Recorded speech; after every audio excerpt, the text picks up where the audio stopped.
Govorne jedinice, text-to-speech glasovi ili kako ja volim reći govorne sinteze, nešto su bez čega slijepa osoba ne bi mogla samostalno i svakodnevno koristiti računalo i mobilni telefon, odnosno smartfon kako se to danas zove. Nekad davno, u vremenu kada su se koristile umjetne govorne sinteze, bilo je potrebno programirati glas. Međutim, sada kada živimo u vremenu govornih sinteza visoke kvalitete, znate li da je netko morao posuditi svoj glas kako bi se uopće mogla razviti govorna sinteza sa poluprirodnim ili višeprirodnim glasom? Osoba koja će posuditi glas za neku govornu sintezu mora imati odličnu dikciju, mora biti profesionalna i mora imati ugodan glas. To su najčešće glumci, novinari ili radio spikeri. A danas ćemo se upoznati sa nekima od tih osoba koje su posudile svoje glasove za govorne jedinice koje su najpopularnije i najčešće se koriste ovdje na našim prostorima. Pa krenimo redom. Windtalker, jedna od najpopularnijih govornih sinteza na našim prostorima i jedna među prvima na ovim našim prostorima koja je progovorila prirodnijim glasom u odnosu na ono što smo slušali prije. Ovu govornu sintezu izradila je češka kompanija Rosasoft, a hrvatska verzija pojavila se negdje 2004. godine. Svoje glasove za Windtalker posudili su dugogodišnji radio spikeri Zdenka Poc i Dubravko Sidor. Starije generacije sigurno znaju o kome govorim, budući da su ovi spikeri najčešće čitali vijesti na hrvatskom radiju. Zdenka Poc postala je spikerica na radiju Zagreb 1970. godine. Najprije je surađivala u emisiji Subotom uvečer, a ubrzo je nastavila i s ostalim spikerskim poslovima, informativnim emisijama, konferensom koncerata i javnih događaja, esejima, ali i interpretacijom proze i dramskih tekstova. Za televiziju je sinkronizirala dokumentarce, a dobro je poznaju i korisnici Hrvatske knjižnice za slijepe, za koju je kao zvučne knjige snimila niz važnih dijela hrvatske i svjetske književnosti, među ostalim Gričku vješticu Marije Jurić Zagorke. Niz godina bila je i voditeljicom spikera u sklopu odjela spikera i lektora Hrvatskoga radija. Svakako zanimljiv podatak je i taj da je prije bila članica rukometne i kuglačke reprezentacije radiotelevizije Zagreb. Što se tiče njezinih početaka, u njezinu jedinstvenom radijskom glasu najprije su uživali slušatelji radija Petrinja, koji su je znali još kao srednjoškolku Zdenku Kovačiček. Naravno, nemojte ju pobrkati sa također našom poznatom jazz pjevačicom koja se također zove Zdenka Kovačiček. Usporedimo sada kako zvuči pravi glas spikerice Zdenke Poc i njezin glas u Windtalker Voice govornoj sintezi. Usporedbu za nju i ostale govornike koje ćemo spomenuti u ovom videu napravit ćemo tako što će istu rečenicu izgovoriti prvo živi spiker, a zatim i njegova sintetizirana varijanta. Vidljivost 20 km, ali na sjevernom Jadranu i na dijelu srednjega smanjena zbog sumaglice i magle. Vedro. Vidljivost 20 km, ali na sjevernom Jadranu i na dijelu srednjega smanjena zbog sumaglice i magle. Vedro. Ha? Je li ovo stvarno Zdenka Poc, čovječe? Režija, molim vas pustite usporedbu još jednom. Vidljivost 20 km, ali na sjevernom Jadranu i na dijelu srednjega smanjena zbog sumaglice i magle. Vedro. Vidljivost 20 km, ali na sjevernom Jadranu i na dijelu srednjega smanjena zbog sumaglice i magle. Vedro. Ajme, uništi ste ženi glas. Daj, pusti molim te još jednom, samo ovaj puta sintetizirani govor sa malo sniženim tonom, možda bude zvučalo više onako blizu. Vidljivost 20 km, ali na sjevernom Jadranu i na dijelu srednjega smanjena zbog sumaglice i magle. Vedro. Vidljivost 20 km, ali na sjevernom Jadranu i na dijelu srednjega smanjena zbog sumaglice i magle. Vedro. Zaključak. S obzirom da je u Windtalker govornoj sintezi glas Zdenke Poc dosta robotiziran, ja bih rekao da je to samo 20% Zdenkinog glasa. Mislim da će se sa mnom složiti svi oni koji su jako puno puta čuli glas Zdenke Poc na hrvatskom radiju, a isto tako i jako puno koristili Windtalker Voice sa njenim glasom. A mi krećemo dalje. I dalje ćemo se zadržati kod Windtalker Voice govorne sinteze, budući da je za istu također svoj glas posudio još jedan dugogodišnji radijski spiker na hrvatskom radiju, Dubravko Sidor. Prepoznatljiv glas Dubravka Sidora mnogi poznaju iz radijskog programa u kojemu je proveo 20 godina, ali i iz pozornice budući da je Dubravko Sidor također i glumac. Najprije je nastupao u studentskom eksperimentalnom kazalištu i s njegovim ansamblom proputovao Europu, a kao diplomirani glumac prvo se zaposlio u dubrovačkom kazalištu Marin Držić, a potom je bio članom zagrebačkog kazališta Jazavac, danas Kerempuh. Nastupao je i na televizijskim serijama i u filmu. Evo recimo, ja se sjećam kad je bila aktualna televizijska serija Tajne, u toj seriji Dubravko Sidor glumio je policijskog inspektora Novosela. U svojoj se karijeri isticao i po voditeljskim i interpretacijskim nastupima na festivalima i drugim priredbama, te radijskom interpretacijom poezije i drugih oblika književnosti u kojima prema potrebi kombinira spikerski i glumački pristup. Inače sam imao priliku nekoliko puta prisustvovati događajima gdje je Dubravko Sidor bio ili glumac ili voditelj. A valja spomenuti i to da je Dubravko Sidor također posudio svoj glas, odnosno pročitao neke od zvučnih knjiga za knjižnicu Hrvatskog saveza slijepih. I sada krećemo u usporedbu. Šta mislite? Kako zvuči pravi Dubravko Sidor versus Dubravko Sidor u Windtalker Voice govornoj sintezi? Poslušajmo. Razlije se zadnji slabi šum, pa opet zavlada mrtva tišina po čitavom trgu, na kojem nije bilo do nas ni duše vidjeti ni čuti. Razlije se zadnji slabi šum, pa opet zavlada mrtva tišina po čitavom trgu, na kojem nije bilo do nas ni duše vidjeti ni čuti. Da, iako je Dubravkov glas isto tako uništen i robotiziran u Windtalker Voice-u, dosta lako se primijeti da je to on, zato što on ima dosta specifičan glas i nekako jedinstven način izgovaranja određenih suglasnika i samoglasnika. Nije neki problem da se primijeti da je to stvarno Dubravko Sidor. I to je i moj zaključak. Pa rekao bi otprilike negdje 50% Dubravkov glas. Naravno, slobodno pišite dolje u komentarima što vi mislite i da li je to stvarno Dubravkov glas po vama ili nije. A mi idemo dalje. Unreader. Negdje u isto vrijeme kada se pojavila i hrvatska verzija Windtalker Voice govorne sinteze, tvrtka Alphanum iz Novog Sada predstavila je javnosti svoj proizvod, Unreader. Na prostorima bivše Jugoslavije, Unreader je prvi sintetizator govora koji zvuči prirodno, odnosno približno živom govorniku. Razlog zašto Unreader zvuči tako prirodno u odnosu na govorne sinteze koje smo prije koristili je taj što Unreader koristi ogromnu bazu fraza i riječi koje bi izabrani spiker čitao satima, a potom bi se snimljeni materijal proslijedio adekvatnim inženjerima na daljnju obradu. Kroz godine za Unreader je svoj glas posudilo mnogo poznatih spikera i glumaca, a naročito spikera sa radiotelevizije Vojvodina.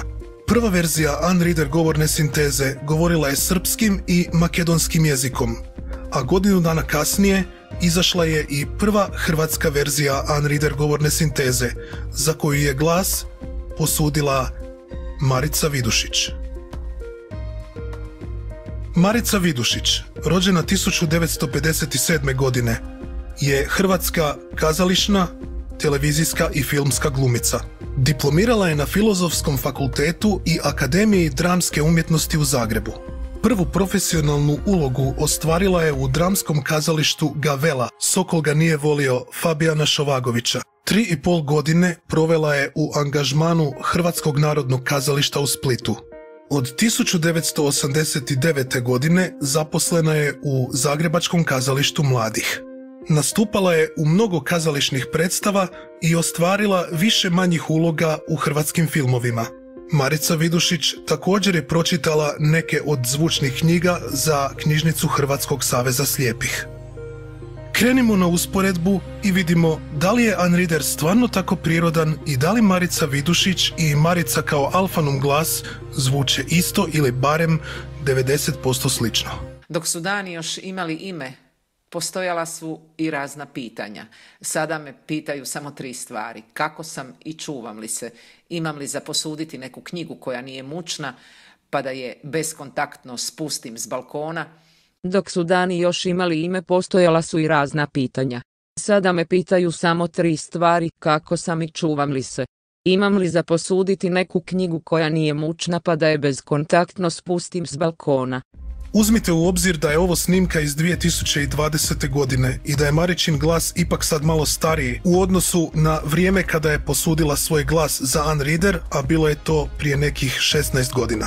Inače, ovo je glas Marice iz Unreadera verzije 4.2.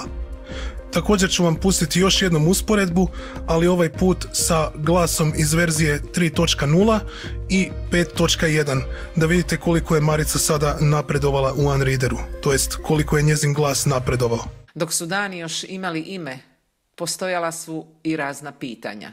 Sada me pitaju samo 3 stvari. Kako sam i čuvam li se? Imam li za posuditi neku knjigu koja nije mučna, pa da je bezkontaktno spustim s balkona?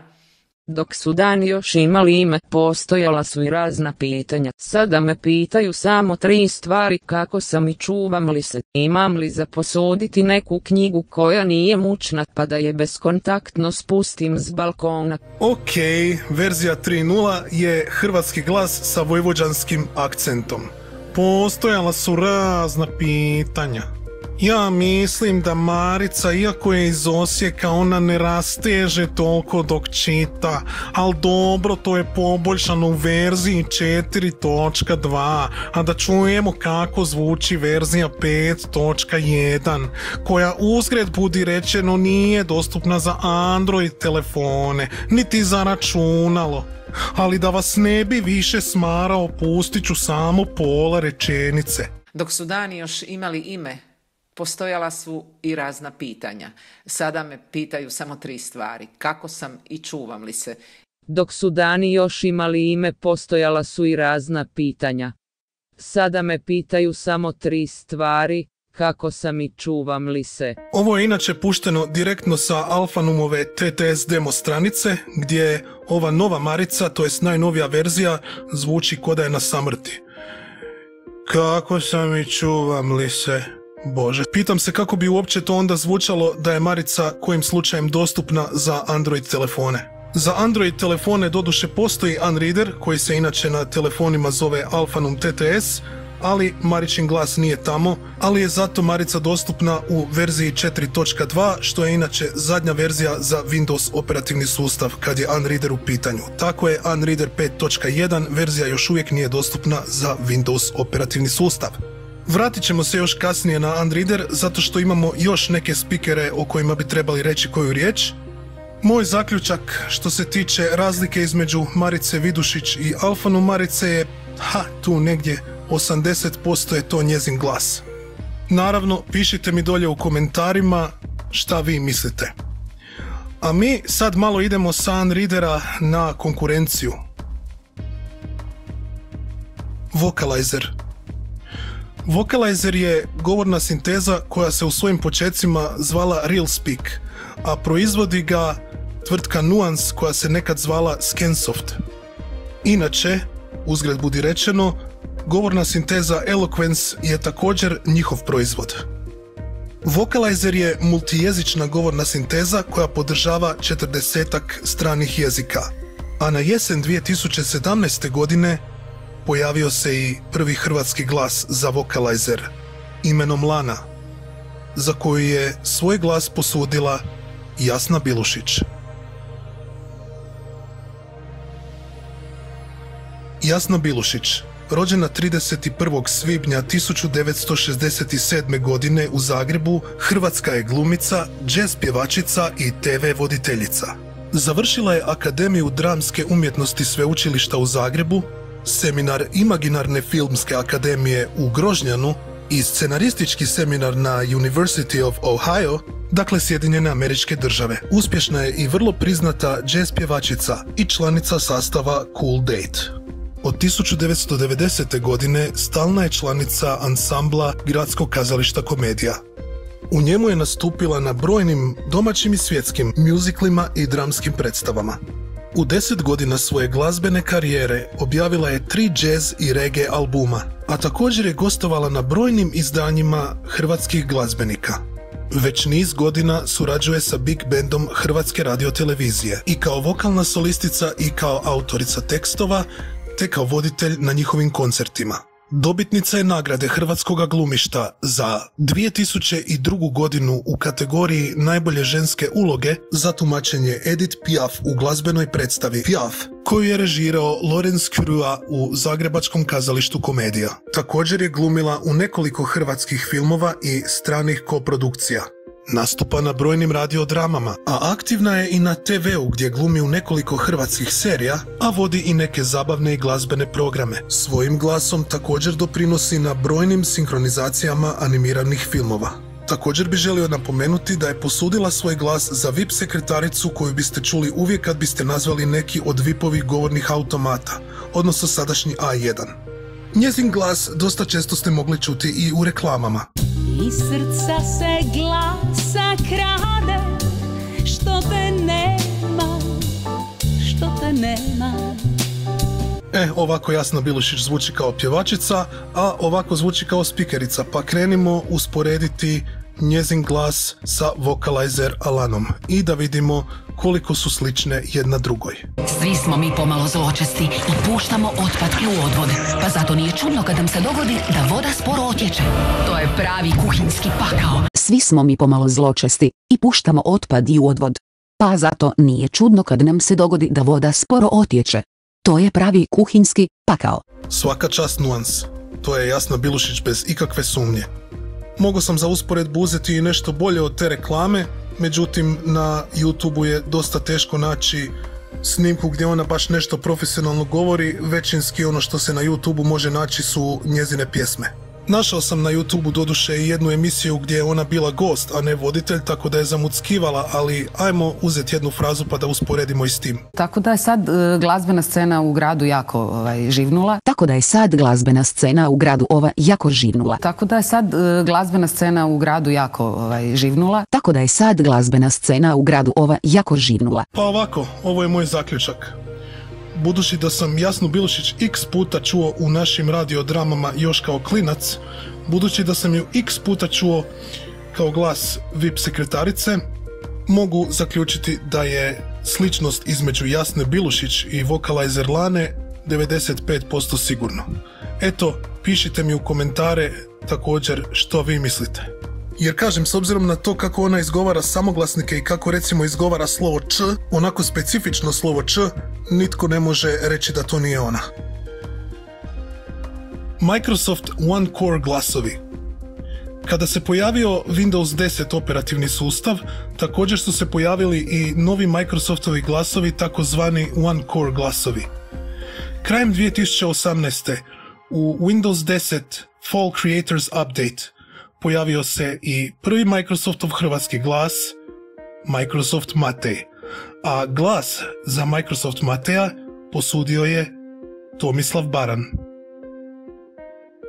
Šibenčanin Tomislav Baran, još kao student fonetike italijanskog jezika, prošao je televizijsku audiciju Hrvatske televizije na kojoj se prijavilo 1300 kandidata. Najprije je bio novinar i voditelj u Zagrebačkoj Panorami, a 1995. godine prešao je na Hrvatski radio. Radi kao radijski i televizijski spiker u mnogim programima i redakcijama, kao autor priloga o naglasima u emisijama Jezik za svakoga, Navrh jezika i Trenutak spoznaje, te kao voditelj informativne emisije Pogled preko granice. Piše stihove za pjesme na Zagreb Festu i Krapinskom festivalu kajkavskih popevki. Snima zvučne knjige i održava govorne radionice.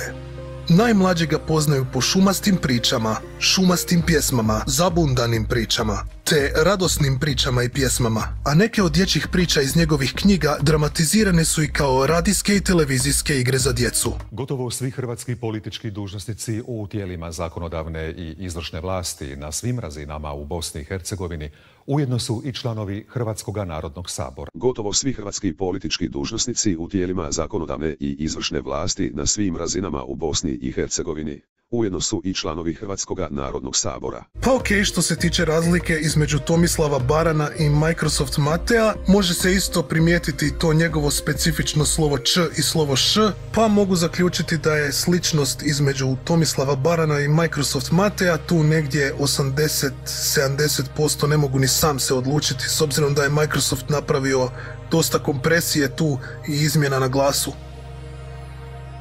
Toliko za ovaj video, bar što se tiče ovog prvog dijela. U drugom nastavku nastavit ćemo sa usporedbom alfanom glasova sa govornicima koji su posudili svoj glas. Međutim, u međuvremenu moram prikupiti dovoljno podataka o tim govornicima da vam mogu reći nešto o njima ukratko. Ako vam se svidio ovaj video, obavezno kliknite like i zapratite ovaj moj kanal kako biste na vrijeme bili obavješteni dok izbacim nešto novo. Lijep pozdrav svima, ja sam Hrvoje Katić.